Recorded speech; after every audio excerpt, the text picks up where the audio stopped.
ইয়াৰ পিছত বহুত ল'ৰা ছোৱালীয়ে মোক সুধি আছে যে এডিআৰই ৰিজাল্ট কেতিয়া দিব।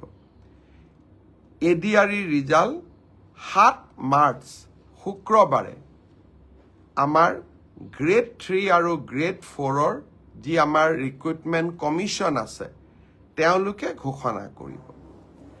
যিমান কেইটা পদ আছে তাৰ বিপৰীতে 2জনকৈ ল'ৰা ছোৱালীক এই পৰীক্ষাত উত্তীৰ্ণ হ'ব আৰু তেওঁলোকৰ মাজত পৰৱৰ্তী সময়ত ৰিটেন টেষ্ট অৰেল অনুষ্ঠিত হ'ব।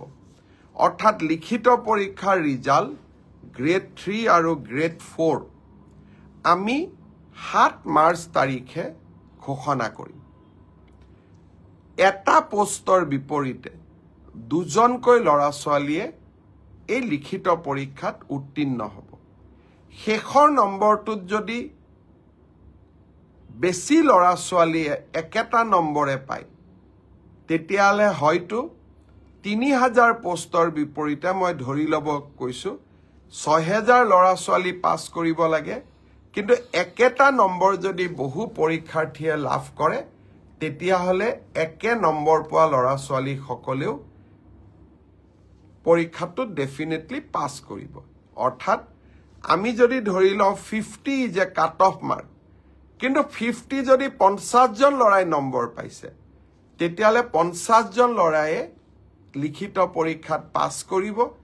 গতিকে 1:2 বুলি ক'লেও 1:2 একেবাৰে গ্ৰামাটিকেল চেন্সত নহ'ব, হয়তো 2-4জন ল'ৰা ছোৱালীয়ে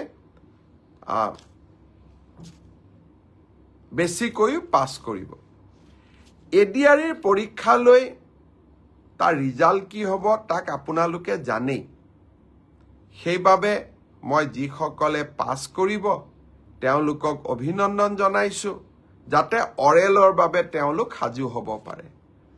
আৰু যিসকলে পাছ নকৰিব আমি পুনৰ এই বছৰৰ শেষৰ ফালে নতুন বিজ্ঞাপন দিয়াৰ বাবে চেষ্টা কৰিম। আপোনালোকে আৰু এবাৰ পৰীক্ষাত অৱতীৰ্ণ হ'ব। আৰু লগতে অসমত উদ্যোগসমূহো আহিব। মুখ্যমন্ত্ৰীৰ আত্মনিৰ্ভৰ অসম অভিযানো আছে। আমি নিজকে তৃতীয় আৰু চতুৰ্থ বৰ্গত নহ'লেও বেলেগ ধৰণেও জীৱন সফল কৰাৰ বাবে আমি প্ৰচেষ্টা কৰিম। বহুত ল'ৰা ছোৱালীয়ে মোক কৈ থাকে যে চতুৰ্থ শ্ৰেণীৰ পৰীক্ষাত BA পাছ কৰা ল'ৰাইও পৰীক্ষা দিছে। এতিয়া কথাটো হ'ল আমি কোনোবাই যদি নিজকে চৰকাৰক ফাঁকি দি পৰীক্ষা দিয়ে তদন্ত নোহোৱালৈকে মুখ্যমন্ত্ৰীয়ে গম পাব নোৱাৰে। কেতিয়াবা আপোনালোকে এনেকে মোক ফেচবুকত লিখে, টুইটাৰত লিখে যেন মই চব গম পাওঁ। কোনোবা ল'ৰা এজনে যদি BA পাছ কৰিও নিজৰ যোগ্যতাটোক লুকুৱাই পেলাই চতুৰ্থ শ্ৰেণীৰ পৰীক্ষাত আবেদন কৰে, মুখ্যমন্ত্ৰীজনে কেনেকে গম পাব? আপোনালোকে খবৰ দিব।